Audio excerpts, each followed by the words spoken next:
when they're asking people that have tested positive for COVID-19, you're not allowed to ask them whether or not they've been in a protest. So they're doing contact tracing without valuable data because they want to be progressive. That's insane. Well, he's insane. Yes. So you asked me what I would do. I would, and again, I don't want to be in this position, months in here. I want to be in this position months ago of saying the right thing to do is a 6-week lockdown that will be unbearably painful, but hopefully it'll be short, and then intense contact tracing. But we've done a lockdown with essential businesses open. Well, we've done... So that's not a real lockdown. We've done a half-assed lockdown, and the thing that we've done that I find the most troubling is that we have not bootstrapped a mechanism for high-quality, ubiquitous testing. Because if you did a 6-week lockdown, a real lockdown, right? Hold your breath and get through it. And then you open back up with testing that's so high quality and so universal that you can spot anything that happens and you can treat it locally, right? You don't come into work if you don't pass this test, and if your work puts you in contact with other people, we're going to test you regularly, right? If you did that, we could have driven it to very low levels, and then we could have dealt with the flare-ups.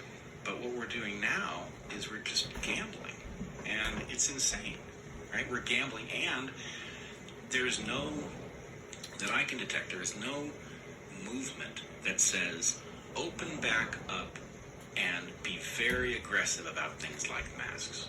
My feeling is if you're pushing open back up, you ought to be pushing things that would make opening back up as safe as possible. But are masks really effective? Because one of the things that the CDC was saying was that you should really only wear a mask if you're treating a person with COVID. Yes, except that we can effectively know that what they were really, I don't even want to give them credit for really saying it. The motivation for saying that nonsense was that they were trying to preserve masks for people who needed it most. That's what Fauci said. Yeah. So they basically lied to us. They lied to us. This is an original wood-fired Traeger grill. With the Traeger, the grill makes you a master. No flipping, no poking. Flat out. Which some of us were not. Some of us were shouting and saying this is garbage advice. Yeah. And, your question is, do masks really work? Masks work when both parties wear them. They work really well. So, and I don't know why we are pushing this madness of masks that scream medical, right? So one of the things, Bank robber.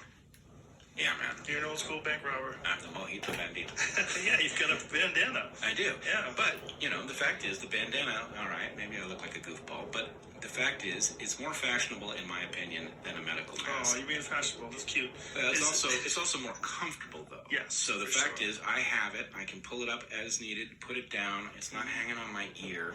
And that flexibility, the fact that I don't feel so terrible walking around with it, actually makes me use it when I should use it. The best is really a neck gaiter. Have you ever used a neck gaiter? Mm-hmm. Yeah, you wear them when you're hunting. You want to obscure a lot of your face, so animals can't see it. It's all camouflage. It breaks up the pattern of your face.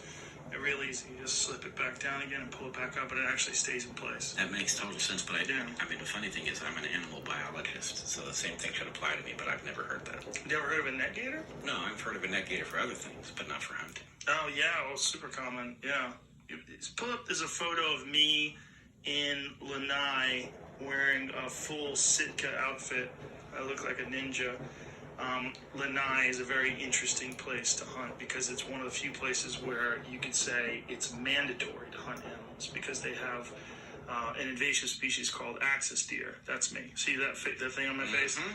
That's a neck gaiter. And it's actually in the Sitka, the hunting gear that I'm wearing, it's actually built into the hood.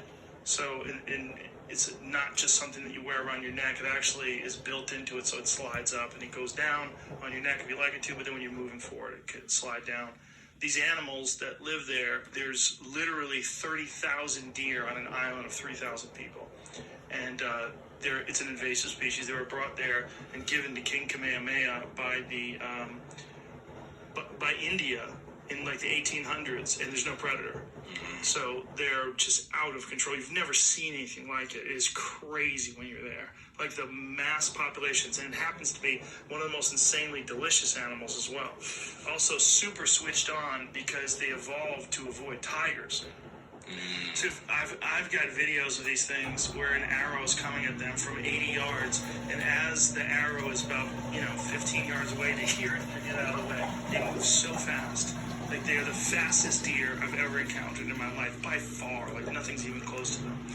And you have to be sneaky to get close to these things. Yeah. That's why you dress like that. That's cool in some sense. So actually, can I connect that to Yes. the viral question? Sure. Okay, so the connection is going to be a weird one. There is only one terrestrial mammal natively in Hawaii. There's only one terrestrial mammal species. Okay, there's aquatic, there's whales and things, and seals, but there's only one terrestrial mammal. I'm trying to guess what that would be. Yeah. A mammal. Terrestrial mammal. Well, terrestrial may be misleading here. I just mean on land. Oh, seal? Nope. No? Well, there's seals, but that's an aquatic mammal. Okay. It's a bat. Oh. Right. So here's the thing. Hawaii is as remote from mainland as anywhere. Yeah. It's really isolated. Yeah. And that means that the story of how a terrestrial mammal gets there is pretty rare, because think about the condition. How would almost any terrestrial mammal you can think of get there? So at some point, some pregnant bat probably got blown off course by a storm and probably barely crawled up on the beach. So they flew thousands of miles? Well, my guess is it almost never happens, but it did happen once with this bat. But anyway, my point would be, Hawaii is a tropical landmass. You would think it would have high diversity because it's tropical, right? Tropical places tend to have very high diversity. Hawaii has very low diversity because it's so far from everywhere, right? So the thing is, almost nothing can make it over the gap. Big saltwater gap is very hard for anything to cross. So what that means is that everything that's in Hawaii is very well adapted for things like crossing huge gaps, and not very well adapted for everything that would compete with that capacity. So that sets Hawaii up for being invaded by any creature that you transport there.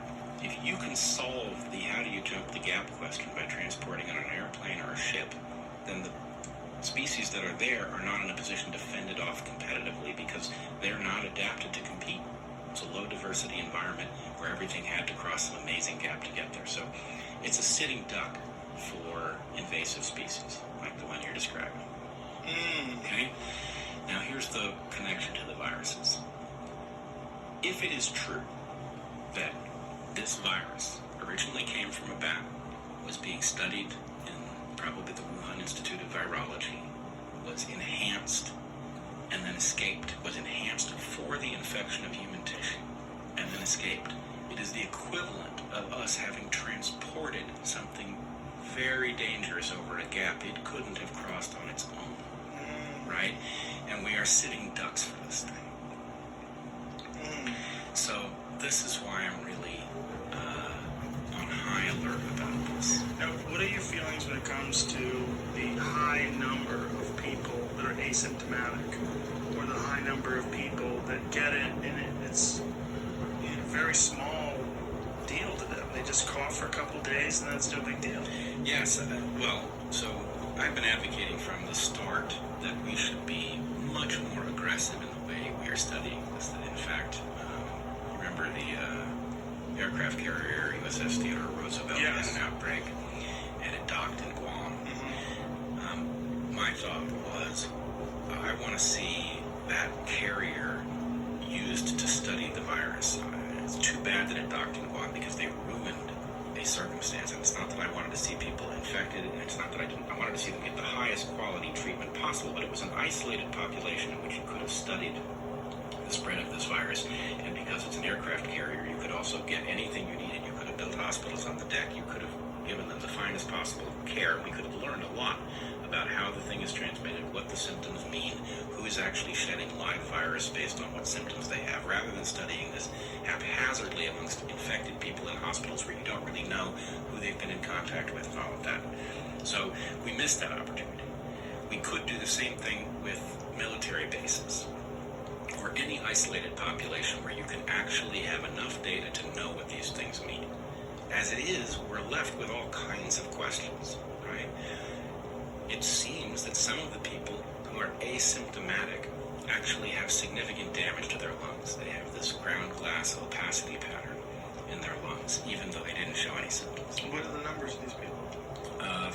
Well, it's been at least a month since I've seen anything on it, but it was a fairly high percentage. It's like 30 or 40%, I think. Of the asymptomatic people. So all I can say is that makes no sense to me. Right. You're talking about significant damage to the lungs. It seems like that would, in and of itself, cause a symptom. Yeah, I think the people to study would be those NBA athletes, because a large number of the NBA players had tested positive from, at least, Jamie, you would know better than me. Was it one particular team where these athletes were? 2 or 4 guys on that team. 2 or 4 guys on the team. 15, 16. And they were all asymptomatic. I don't think anybody got really sick that I've heard of. Yeah, I would like them to be studied because they're peak physical specimens, the professional athletes, and it's such a cardiovascular sport. You're constantly sprinting and moving, and you have to be in tremendous shape to play professional basketball at the highest level. I would want to know what's going on with their lungs. Yeah. What is it like when you get an elite athlete and you give them this disease? And why are they asymptomatic? Is it a function of their cardiovascular endurance? I mean, is there something about the capacity of their lungs? The fact that what happens when you give that to David Goggins, for instance, someone who can run 100-mile races and do them back-to-back? Someone who's got extreme cardiovascular fitness, like Cameron Haynes or something like that. Sure, and I want to see that. We could learn a lot about what this thing is really up to. As it is, we're grasping at straws. Yeah. We've got a large list of symptoms. We've got people who seem to be asymptomatic and yet damaged. It's hard to know what to make of it. It's also hard to know what to make of the haphazardness of our response to it. Yeah. Like, why are we screwing this up so badly? Don't you think that we didn't know what it was when it happened, and then when it did happen, there was a lot of competing information? China was giving us bad information for one case. The World Health Organization in January was saying that there's no evidence that it transmits from person to person. We know now that that's not the case. Well, but think about how fucked up our situation is, right? Imagine that you had some courageous, highly capable patriots governing, right? This thing gets detected. You call the right people into the room, okay? You say, okay, what would a reasonable person do at this moment? But then we've got a problem, right? Now you see another part of our system that has become feeble and inept. You see the virologists might circle the wagons in order to protect their access to grant money. So the very people who need to tell you, holy shit, this could be very dangerous, here's what may have happened, and here's what we would do to figure out what the epidemiology will look like, what the symptomatology will look like. Those people may be covering their asses at all of our expense. So what I'm really telling you is that, yes, we have to deal with COVID-19, but we also have to bootstrap our way out of a predicament where our whole system has been overrun by perverse market incentives that is causing everybody to turn into a liar or a dupe. Right? We can't live that way.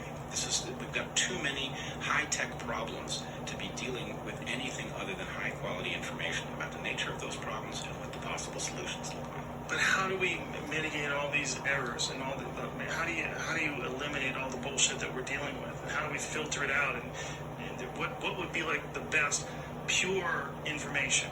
Where would it be distributed from? Well, this is weird because it's going to sound self-aggrandizing maybe, but what's happened is you've had the people who have the right characteristics for this moment pushed out of the system. They've been told to comply with various things. They've been forced to play games that corrupt them, and those who couldn't do it, the ones who will speak the truth even when it hurts them, get pushed out in one way or another. And so, in some sense, this is the